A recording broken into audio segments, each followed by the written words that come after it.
The other one that we are going to look at again as another conflict of the Cold War was the Berlin blockade. The Berlin blockade and airlift. This one took place in 1948 to 1949. So as agreed at the Yalta conference, remember the Yalta conference?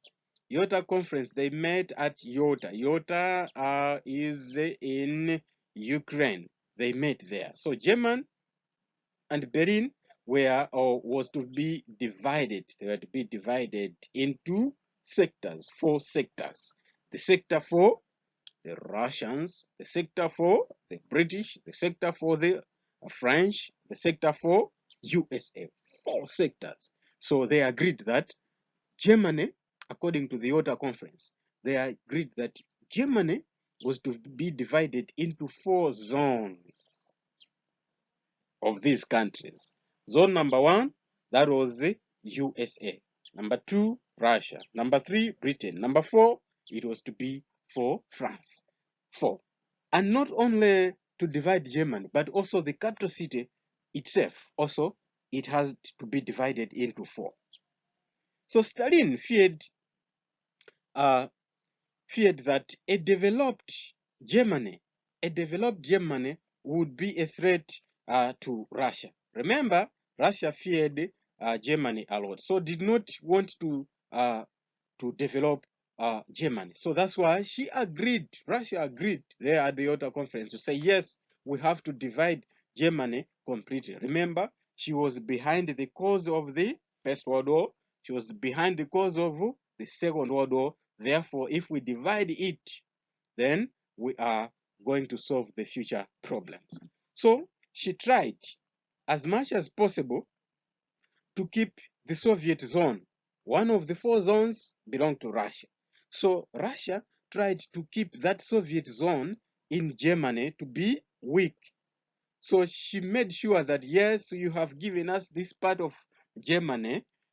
Yes, it belongs to us. And there was no development and nothing was happening there. As a result, the people in East Germany, because that part of Russia was to the eastern side, the East Germany. So that part was very, very poor, very poor. So in 1948, what happened was that the Western Allies, they merged their zones.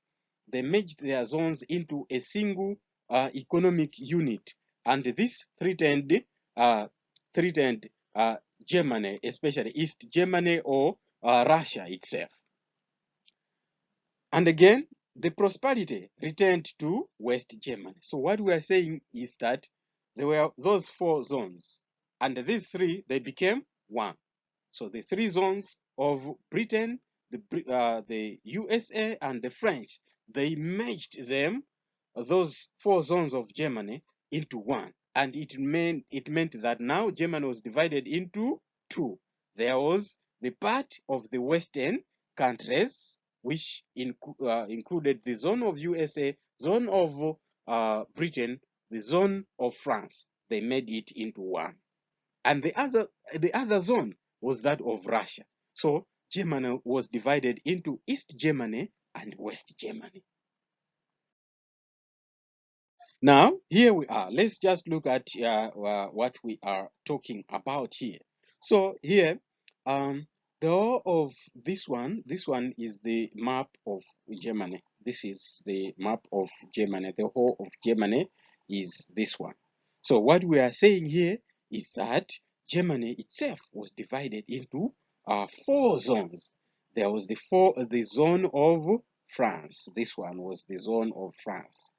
This one, the whole of this, the zone of France. And this other one, it was the zone of USA. This one was the zone of USA. The zone of USA. And the zone of Britain was this one, the zone of Britain, dividing Germany. And this other one, it was the zone of Russia, the zone of Russia. So Germany was divided into 4 zones: the French zone, the American zone, and the British zone, and the Russian zone. And here is where there is Berlin here, the capital city, Berlin. So you can see the Yalta Conference agreed that we are going to divide Germany into 4, and we have seen the division there. And they also agreed that we are going to divide Berlin into 4. Now, where is Berlin? Berlin, as you can see here, is in the zone of what? Of Russia. So in here, the capital city is the one that has been extracted. The whole of this one, the whole of this map that you see besides here, the whole of this map is the map of what now? This is now the map of Berlin. It has been extracted from there. From there, it has come from that part because it's small there. Now, let's concentrate on this one now, being Berlin. So the whole of this being Berlin now, let's concentrate on this Berlin. We have said that the Yalta Conference agreed that they were also going to divide Berlin into 4. So they divided it. So as you can see here, there is the American sector, the British sector, and the French sector of Berlin. And the whole of this one is the sector of Russia. But the whole of Berlin is inside the zone of Russia. So there things are really complicated. So that's where they became complicated. So it was really tough for the Russians because they did not want to develop Germany because it was a threat. On the other hand, the eastern countries, they made Germany or their part to say this one should be an economic zone, and they invested there. They started to build industries there, while in eastern Germany there was nothing that was happening.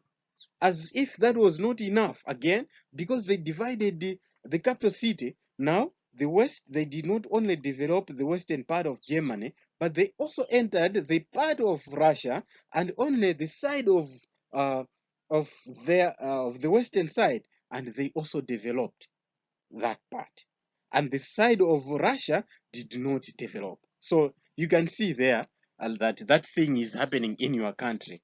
So people of Germany, they were suffering because of the ideological differences.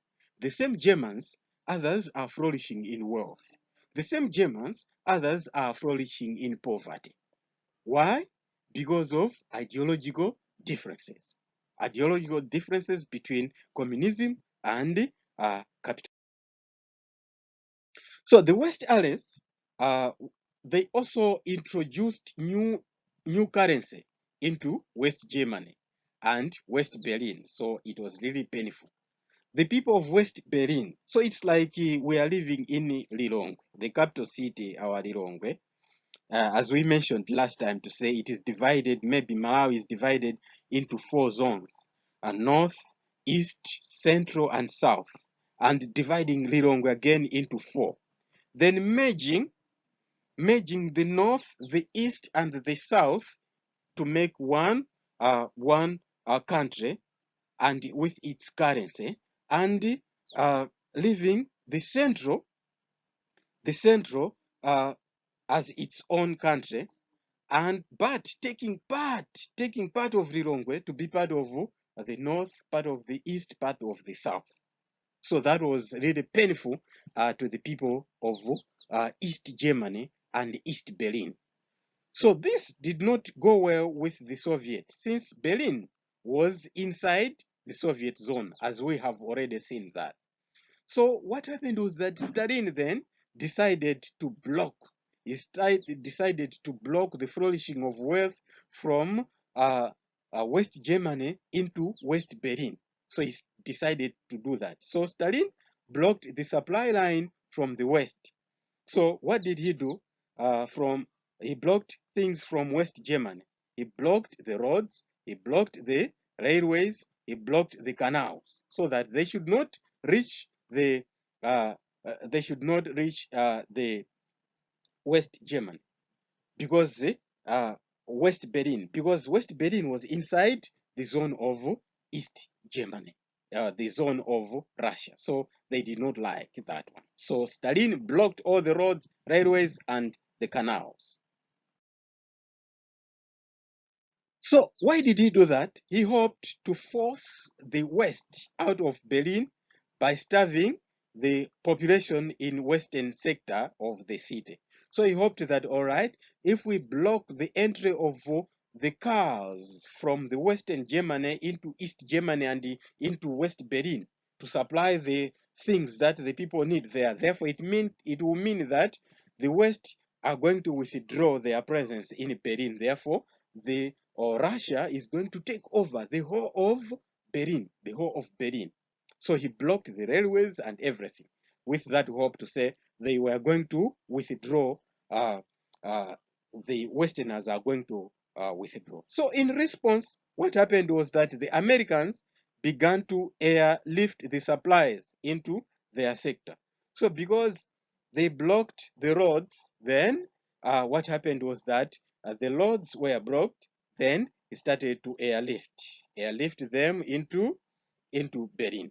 So crossing the border by the air, they were carrying the food or whatever the necessities to East Berlin, to West Berlin. They were carrying them in aeroplanes, because they have blocked the roads. Therefore, they were carrying them into West Berlin by the aeroplanes. So that's why it was called the airlift, because they were lifting it by the air, all the supplies there.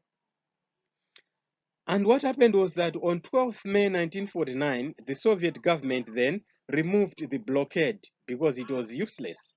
The supplies were still more going into West Berlin. So the results of this incident was that of the formation of the NATO. We talked of the NATO, North Atlantic Treaty Organization. So all the Western countries, they came together and formed the NATO. An attack to one of these countries was interpreted to be an attack to them all. So that's why they formed this one, or the NATO. And the other result was that it worsened the relations between the Soviet Union, the Soviets, and the West. So there was very bad relationship between the West and the Soviets. And Germany remained divided. So with that, Germany still was divided into East Germany and West Germany. And poverty in the East, while wealth or prosperity in the Western West Germany. So it happened like that. The other one, the other activity, the other conflict of the Cold War was the nuclear arms race. The nuclear arms race. So when USA dropped that atomic bomb at Hiroshima and Nagasaki, Nagasaki and Hiroshima in 1949, the Soviets too, they tested theirs in the same year, 1945. So by 1952, USA tested a more deadly hydrogen bomb. And what happened was that the Soviets, they also developed theirs in 1953. So there is purely an arms race. Just as we looked at the causes of the First World War, or even the Second World War, there was the competition in the production of the arms. That is what is happening here. That's what we are seeing here. There is a pure competition between USA and Russia. They are competing in the production of the arms. So as a result, it was like the competition of production of deadly weapons. So when Russia made the ICBM, the intercontinental ballistic missile, that could hit New York from Moscow, then USA also produced its own intercontinental ballistic missiles. They are the ones that Kim Jong-un of North Korea is now making noise of, to say, right, I can wipe out America in an instant. Things like those. They are like the missiles that can be produced, that can be thrown maybe from here in Malawi, it can go to South Africa and hit South Africa there. So here we are saying that they were intercontinental, from one continent to the other continent. So intercontinental ballistic missiles that could hit New York from Moscow. So the Soviet made a breakthrough when they launched the satellite by the name Sputnik in 1957. So the Americans, they also followed later and they did the same. So the Russians were the first to go to the space there, to launch, to go to the space there. But the Americans, they also developed theirs. So it shows that there was that competition. There was a pure competition between America and the Russians. So they competed in the production of the military. So that's why we are saying here that there was the nuclear arms race. Now there was what was called the thaw. There was what was called the thaw, and this one took place in 1950s. So after the fall of Stalin, after Stalin fell, then the succeeding Soviet leadership tried to improve the relations with the Western countries. So the cooling down of international tension was described as the thaw. So the thaw was the cooling down of that tension that was there between the US as well as Russia. So that one was called the thaw. So by 1949, both sides had developed a dreadful hydrogen bomb, as we have pointed out, and there was need to improve their relations if they were to stop that nuclear competition or nuclear war, because we have said that now there was there was the balance of power. There was that balance of power. So with that, there was a really need to say, all right, if we are to live in peace in this world, we need really to come together to improve the relations that were there. Now in February 1956, Nikita Khrushchev was the one who took over from Stalin after Stalin fell in 1953. Then Nikita Khrushchev became the leader. So he made a speech that favored peaceful coexistence with the West. So what did he say? So here is what he said. So he said that there are only two ways, either peaceful coexistence or most destructive war in history. So he said that one to say, all right, currently the world has got only two options. The number one is to coexist, to live with our differences. We know that one is just like as he is. Therefore, let's just live together. He is different from me, accepting the differences, and at the same time living together. That is what is called coexistence. So Nikita said that there are only two options. Number one is the first one is to coexist, or number two is to have that the most destructive war in history. Why did he refer that to be the most destructive war in history? The reason is it was the nuclear war. These countries that were competing, they both had deadly weapons. They both had hydrogen bombs which could wipe out the Earth in an instant. No one could be found living on planet Earth by that time. So that's why Nikita said, oh, yes, we have the deadly weapons. But if we are to live, to continue living in this world, we have to accept the differences. We have to accept that we are different and we are going to live together.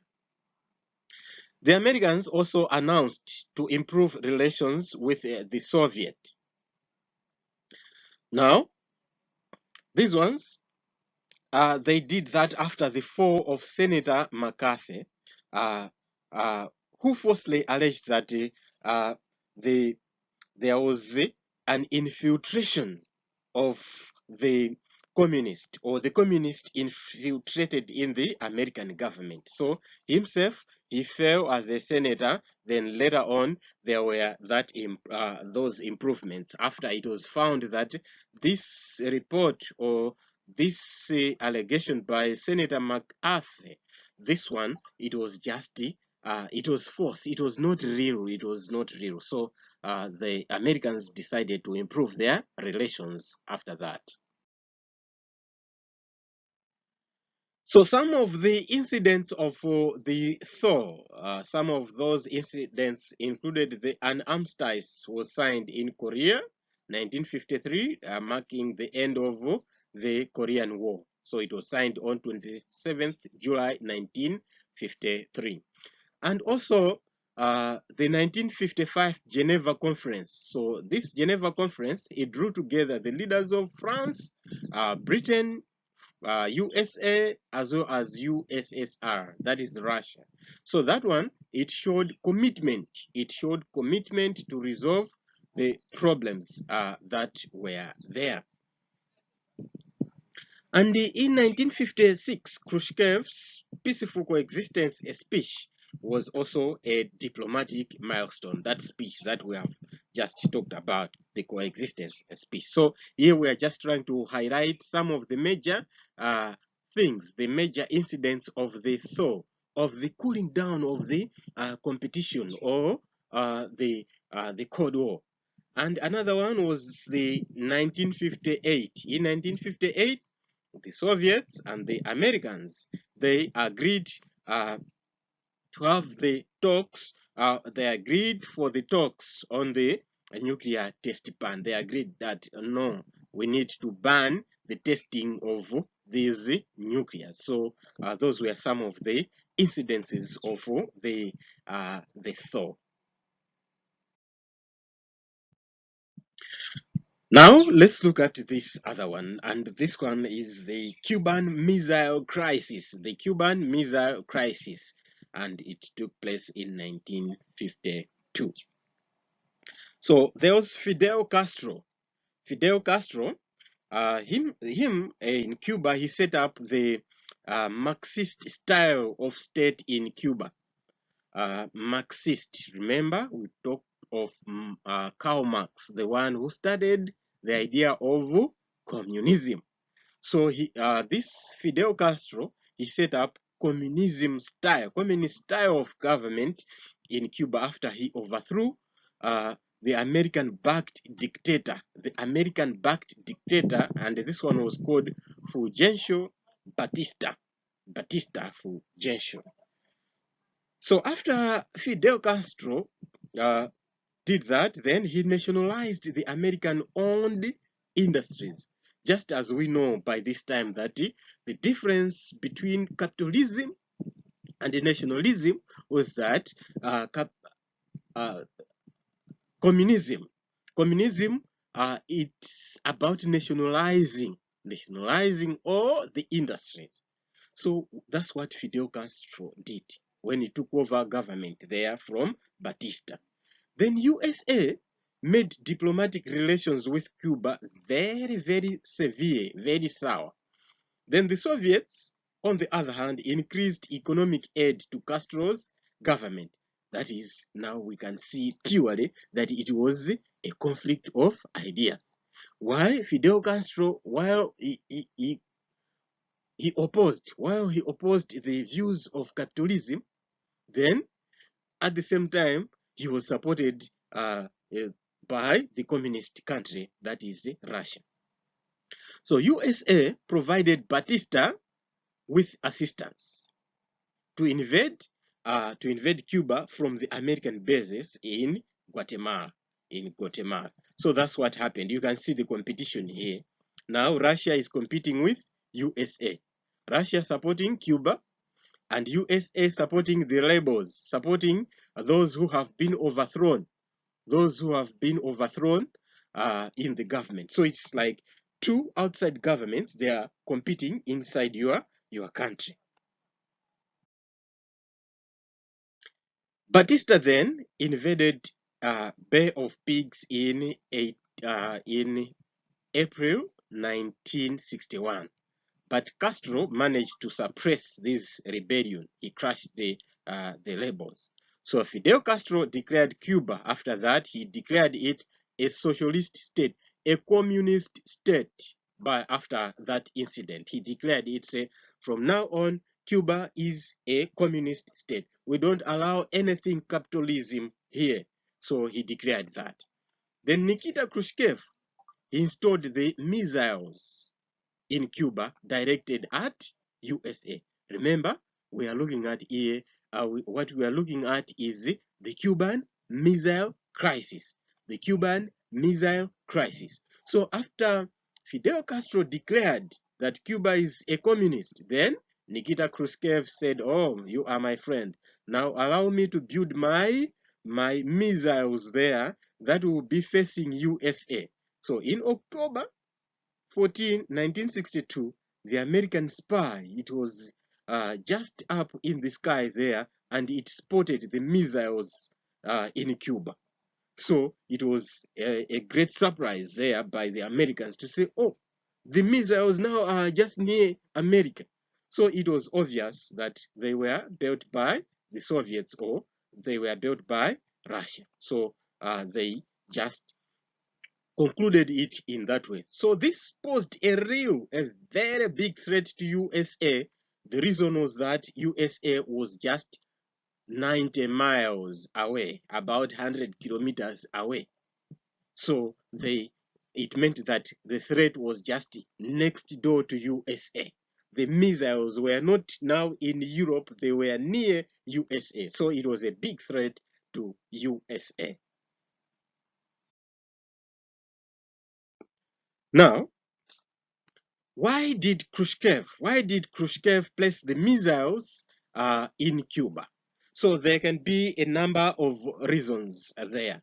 So number one, it could be, the Americans had placed the Jupiter missiles in Turkey, within the reach of Russia. So it was like a retaliation to say, all right, the Americans, they have built theirs near us. Okay, we are going to build it near them. So it was a win-win, creating a win-win or lose-lose situation there.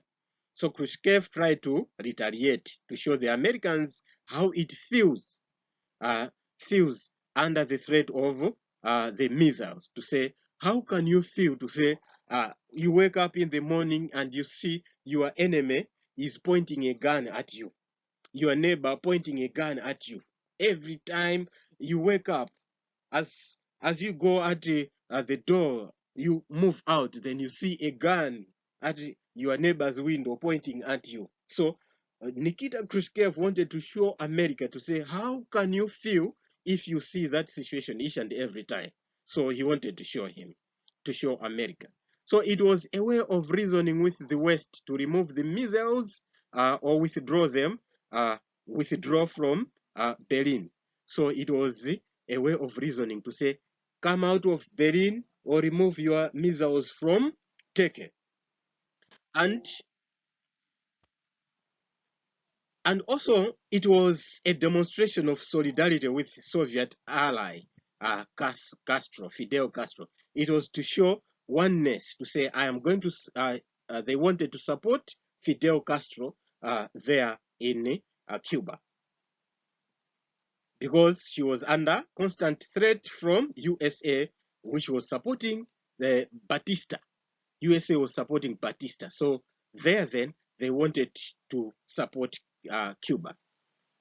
And also they wanted to test how the young US president, that is John F. Kennedy, would handle this situation.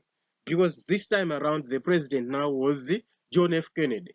So it was to say, all right, how is this young president going to handle this, to crack this rock? So he wanted to create a big puzzle to the US president to say, all right, how are you going to solve this problem when you see the missile just near your country? So that's why the Russians or Nikita Khrushchev put the missiles in Cuba. right? So let's look at how this young president, John F. Kennedy, reacted. How did he react to the presence of the missiles in Cuba? So he took a number of steps as the president. So number one, he kept the US military alert. He kept them alert to say, all right, the missiles are just 90 miles away from USA, so be on alert. And secondly, he also launched the blockade of Cuba. The blockade of Cuba, whereby the U.S. Navy was searching. It was searching any ship that was suspecting of carrying the arms to Cuba. So they were searching the ships that were traveling to Cuba. So he also demanded that the sites or the missile sites be dismantled that were there in Cuba, and the missiles inside Cuba be removed. So he took all those stages or those steps as a reaction to the presence of the missiles in Cuba. Then on 26th October, on 26th October, then Khrushchev, what he did was that he asserted that the Soviet would not remove the missiles unless the Americans withdraw theirs from Turkey. We looked at this to say, why did the Khrushchev put the missiles in Cuba? He wanted to tell the US to say, you have to remove yours there in Turkey. So in on 26th October here, he's saying that no, we are not removing anything here unless you remove yours in Turkey. So it was a win-win situation. Then Kennedy threatened to invade Cuba. He said, okay, we are going to attack Cuba if you do not remove the missiles. Then that crisis, it was really terrible that it nearly brought the world to the nuclear war. But on 27th of October, we see that Russia or the Soviet, they agreed to remove the missiles in Cuba and dismantle everything there in the sites there. So on the other hand, then the US also agreed to dismantle theirs in Turkey. So we see there it was somehow a win-win situation. So what were the results? What were the results of the Cuban missile crisis? So number one was that a hotline, a hot direct telephone line, it was set up between White House and the Kremlin, that is Moscow, or in Moscow or Russia and the USA. Now they were to talk to each other. Why did they do that? To avoid the nuclear war, any nuclear war, because now they have agreed to remove those weapons from Cuba as well as from Turkey. So there was need now to maintain or cement the relationship. So in August 1964, Britain, USA, and Russia, they agreed a nuclear test ban treaty. So there was a nuclear test ban treaty whereby they agreed that all the next or the future testing would be done underground to avoid pollution. So they signed that treaty together, Britain, USA, and Russia. Thirdly, another result of the Cuban crisis was the two leaders emerged from this crisis with the new image. We are talking of John F. Kennedy and Nikita Khrushchev. After this incident, now the world viewed them in a different angle. What was that angle?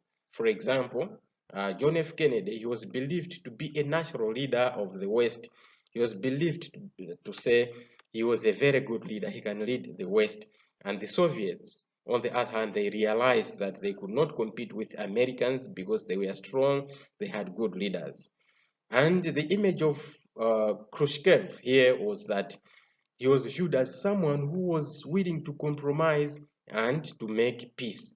Because you remember that coexistence speech which he made, he said, all right, there are only two options that the world has today.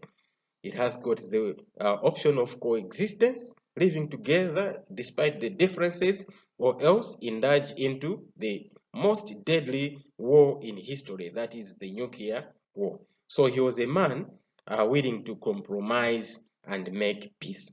So he successfully kept Cuba a communist state close to USA. So still more, even after everything ended, still more, Cuba remained a communist state. So he was strong to what he was. He did not want to compromise by adopting the capitalism. No, he did that to say, all right, we avoid the nuclear war, but we remain the communism or the communist states.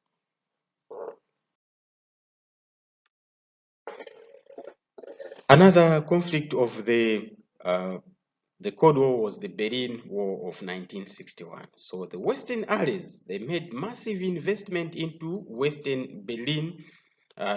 Remember, we said that Germany at the Yalta Conference was agreed to be divided into 4 zones, Germany into 4 and Berlin into 4. But Berlin was inside Russia's territory or Russia's zone. So what they did was that the Western countries, that's why we're saying the Western allies here, that is Britain, USA, and France, they merged their 3 zones to make it one. And they invested a lot. Why did they do that? The reason was to showcase the goodness of capitalism. They wanted to show the goodness of capitalism inside the communist zones. So that's why they did that.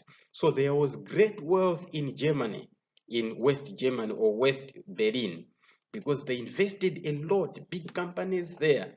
So East Germany, or life in East Germany was tough, and people were forced, they were forced to travel to West Berlin to buy items and to work there.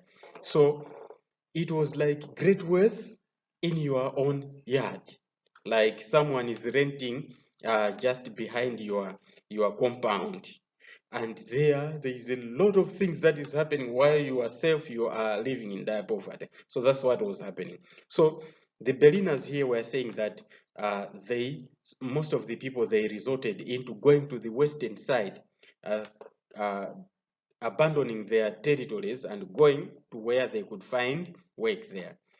So some decided again to migrate or immigrate into West Berlin for good. They went there for good, and these people, they were named, or they were called the defectors. They said, no, we cannot live in this area because we have been imposed on communism, and at the other side there is capitalism. Therefore, we are restricted to go there. No, we are going there for good. So them were called defectors. So most of these defectors, they were the skilled people, and they were also the young people. They are also the highly qualified people. So this did not go well with the Soviet authority. They were not happy to see people, young people, skilled people, highly qualified people leaving their country, just as it is with our country like Malawi. Look at the people who migrate from Mangochi, Mzimba, and Katabe, those who migrate to South Africa. Many of them, energetic people, they go there. Now they are about maybe 1 million, they are there. But we cannot control them because Malawi cannot give them work, cannot offer them the life they want. That's why they go there at least to earn a living. So that's what was happening there in Berlin, whereby the people were flocking from East Berlin to West Berlin in order to earn the living. So young people, skilled people, highly qualified people, they were going there. But the authorities, they were not happy with that.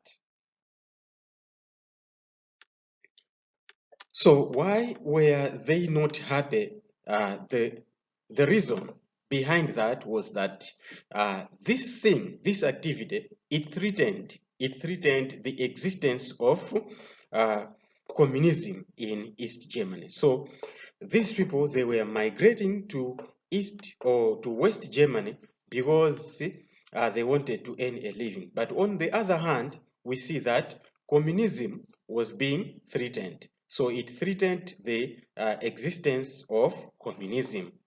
So on August 13, what happened was that on August 13, a barbed wire fence was erected on the border between East Berlin and West Berlin. So they erected that one to avoid people migrating from this side to the other side. So they wanted to avoid that one. So guards were also instructed to shoot anyone who was trying to escape into West Germany or West Berlin.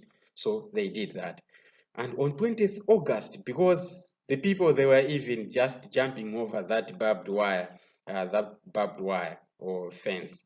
So on 20th August, they managed to put the concrete wall there to say, all right, now we're going to put a very tall concrete wall here so that people don't travel from this side to this side, from east to west. So East Berliners attempting to cross the west to the west, they were shot dead because the guards were already instructed to say, you have to shoot them dead. So reasons, why did they erect the Berlin Wall? So you can easily suggest the reasons there. Some people were living in dire poverty, some people were living in prosperity, just in the same locality. So it was not okay. So prosperity of West Berlin, that prosperity annoyed the Soviet leadership to say, all right, these people are so successful in the Western Berlin, so we have to demarcate here. Because we have already pointed out, you should remember this, that why did the Westerners invest much in West Berlin or West Germany? The reason was to showcase. They wanted to show off that capitalism is better than communism. Remember, we are looking at the topic, the Cold War, the crash of ideas, communism and capitalism. So they invested much prosperity there, much wealth in West Germany, so that those people who have accepted communism, it should pain them, and they should see, oh yes, capitalism is better than communism. That's the reason why they invested much in West Germany. So the second reason was that the Soviet argued that the Western governments used their zones to spy the communist zone. So the Soviet leadership, they said, no, these Westerners, they are not here just pumping in wealth here, but they are also spying what we are doing here. So we have to put a wall here so that they don't see anything what is happening here. Now, the Soviet also were uncomfortable with the loss of human resource. We have just said that a lot of people were traveling from East Germany to West Germany. As a result, East Germany was deprived of the human resource. So they wanted to control by creating that war there. So the war stood for the division again. It stood for the division of what? Capitalist bloc and the communist bloc. So it was just like a symbol to say, all right, we demarcate here. Beyond this, it is capitalism. Beyond this, it is communism. Therefore, there has to be that demarcation here to show that we are different.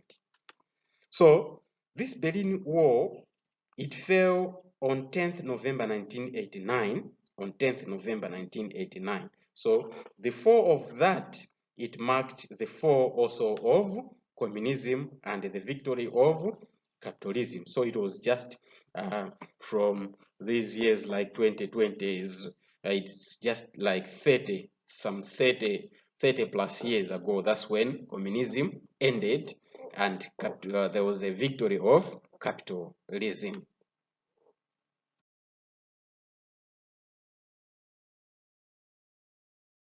Simutaya nthawi yanu kufunafuna maphunziro muzakhala wotumidwa moyo wanu wonse.